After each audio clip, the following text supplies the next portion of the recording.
I spent lots of time last year watching movies. I know, shocker. And I thought I would take 26 of the biggest ones, randomize them into a tournament bracket, and see which one comes out on top. If you think my rankings are bogus, leave a comment and I'll make sure to delete that comment later. Fantastic Four versus one battle after another. I don't even know what to say for this. Fantastic Four isn't even that bad of a movie, definitely one of Marvel's better showings as of late, but I can't lie, it kinda got unlucky in the draft here. This is basically Coughing Baby versus Hydrogen Bomb. I think we all know which one this is going to. Mission Impossible versus Superman is also a no-brainer for me. I mean, Superman wasn't the best film of the year, but at least it was pretty entertaining with a good message, some good music, and cool world building. Mission Impossible, on the other hand, I was just dying laughing in the theater when he was talking about his 5D optical drive with 20 gigashits of storage that his buddy Jimmy made on his deathbed. So yeah, this is an easy win for Superman. Hamnet versus Frankenstein is actually a pretty tough choice for me. These are two great movies and ones that I consider must-watches from this year. Hamnet had way better acting, which allowed me to connect with themes and really get invested in that film's messaging, while on the other hand, Frankenstein had amazing set and costume design as well as great pacing and editing. However, I think I'm just gonna barely give the win to Hamnet solely on the basis that it's a more unique story and I found it more engaging. Look, no matter what anyone says about Mickey 17, it isn't a bad film. Was it disappointing? 100% yes, but at least it was something new. The same cannot be said for Avatar Fire and Ash. I mean, let me just ask you this question. Have you already seen Avatar Way of the Water?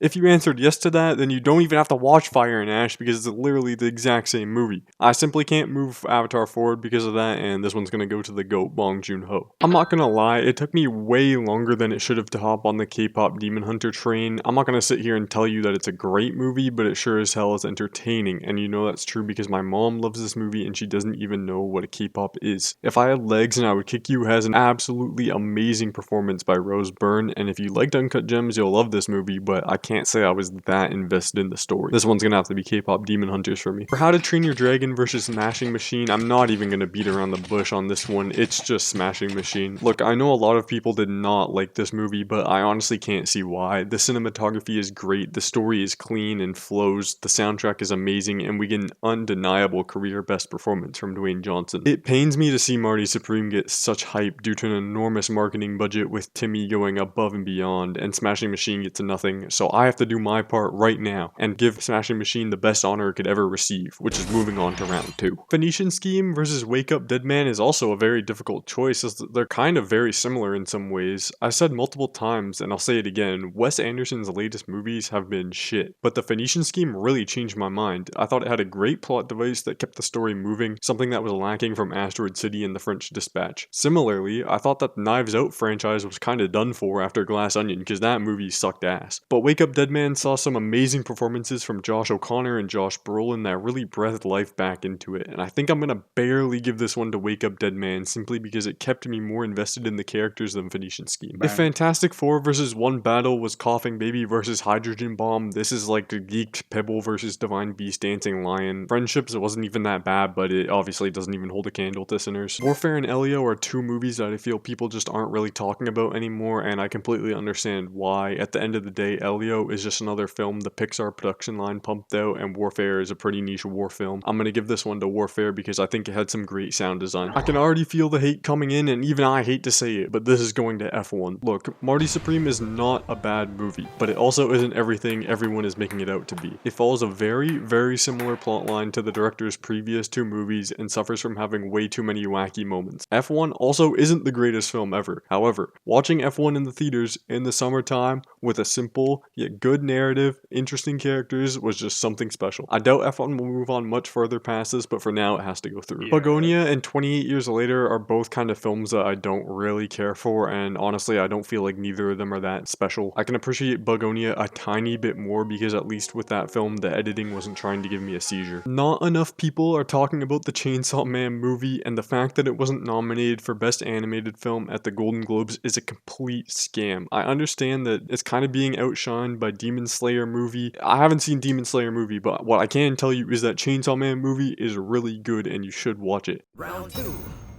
One Battle is really getting an easy run through the bracket. First Fantastic Four, now Superman. Not much to explain for this one, but I hope One Battle can have some real competition soon. You know, Hamnet was a real surprise for me this year. This is the first Chloe Zhao movie I've seen, and I had no idea what to expect considering she had just made Eternals and we saw how well that went. And yet I was pleasantly surprised by Hamnet. I went into this movie without any knowledge of what it was, and I think that was the perfect way to watch the film. The issue with Mickey 17 is that although it does touch on class politics, just like most Bong Joon-ho films, it's clearly just trying to be more of a comedy than a deep discussion. For that, I'm gonna have to give this one to Hamnet. The moment I realized I had to watch K-pop Demon Hunters is when I was at a fish and chip store. I got my food right before the one 30 to 40-year-old guy who worked there close up shop. I saw this guy get into his car and he immediately starts blasting Golden from the movie with all his windows down and volume cranked up to 100. That's when I realized that this movie was unstoppable. Maybe the movie itself is golden, destined to make it to the end of this bracket. Anyways, Smashing Machine is moving through. Wake Up Dead Man has a lot going for it. As I mentioned, great acting for the most part and a good mystery to solve. I would say it's a jack of all trades, master of none type of movie. Sinners, on the other hand, is a jack of all trades, master of some, like soundtrack and editing specifically. So yeah, Knives Out didn't really stand a chance here. I know I just said that I didn't think F1 would make it much further into the draft, but I mean, come on, I didn't know it'd be up against Warfare. Warfare isn't a bad movie, but it falls into the same pit trap that a lot of early 2010s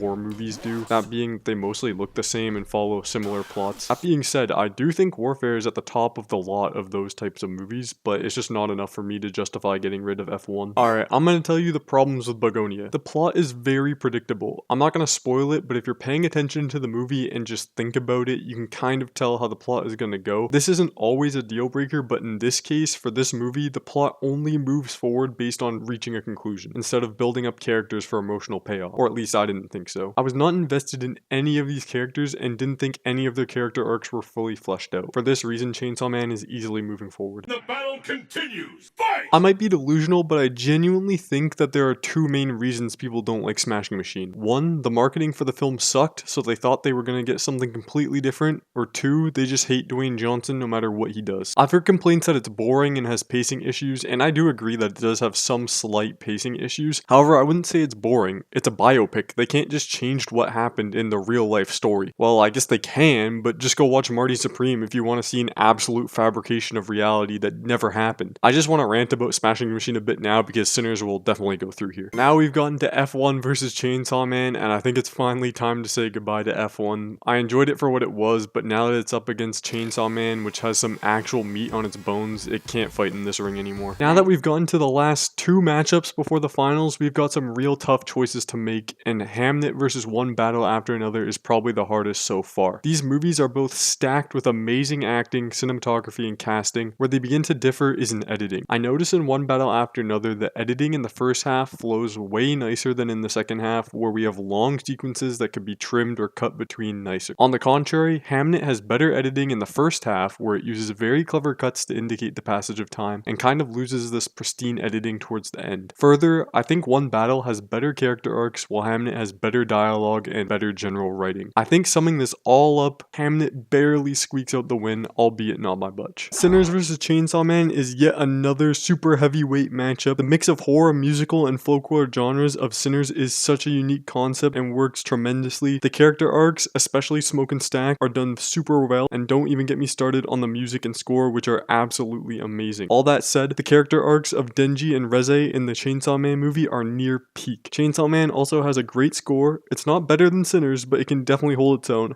and it's topped off with some gorgeous animation from MAPPA. It's definitely a hard choice, but Chainsaw Man is going to move through to the final round. Hamnet versus Chainsaw Man in the finals. I would say this is a pretty poetic ending, because I would argue that both of these films are held together by the arcs and story of the relationships held by the two main characters. On one hand, we have Denji and Reze who fall in love and things go bad, and on the other hand, we have Agnes and Will who also fall in love and things also go bad. I would say in terms of the story of each relationship, these movies are almost perfectly evenly matched. However, I think the biggest difference is in the editing and overall flow of each movie. Chainsaw Man feels like it doesn't have any wasted scenes or dialogue, everything keeps the story moving. Whereas with Hamnet, I feel like especially towards the third quarter, it was slowing down and something could have been done to prevent this. I will say Chainsaw Man also has a way better score as well. So Chainsaw Man's gonna take the victory. We had Chainsaw Man in first, Hamnet in second, and I'll go ahead and say One Battle After Another is in third, and Sinners is in fourth. Yep, so that's the whole bracket. If I missed a movie or you disagree with my takes, let me know. Goodbye.